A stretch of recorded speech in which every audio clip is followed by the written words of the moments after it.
From 2019 to 2021, the U.S. Department of Labor found the City of Jacksonville Beach had 133 violations of the Fair Labor Standards Act, which guarantees the right to a minimum wage and overtime. The city was ordered to pay more than $122,000 in back wages. The investigation found virtually all of the employees working for Jacksonville Beach in recent years were also members of the Corps, and their volunteer hours were effectively free labor for the city. Past president of the Corps Board of Directors, Charles Bond, says he doesn't agree with the report's findings that lifeguards were pressured to volunteer so they could get paid work lifeguarding for the city. Because there's options out there. I mean, volunteerism is something that you choose to do voluntarily on your own time.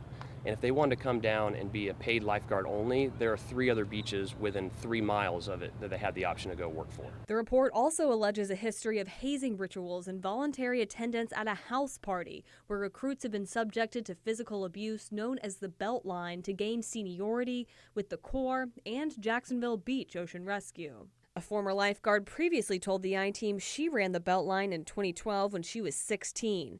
She says new recruits were beaten with belts. You bend over, grab your ankles, say, "Thank you, sir, may I have another?" And then you sprint as fast as I've ever ran in my life. It just disgusts me actually thinking about it.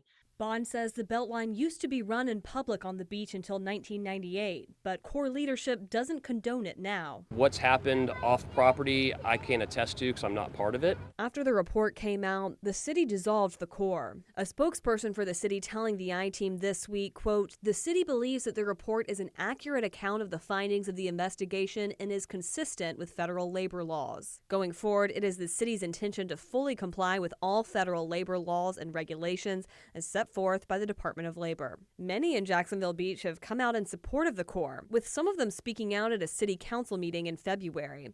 Some recounted their experience of the Beltline with pride. The best day of my life was the day I ran that Beltline and got that blue uniform. None of you ran the Beltline, so none of you can possibly think about what it's like to be us.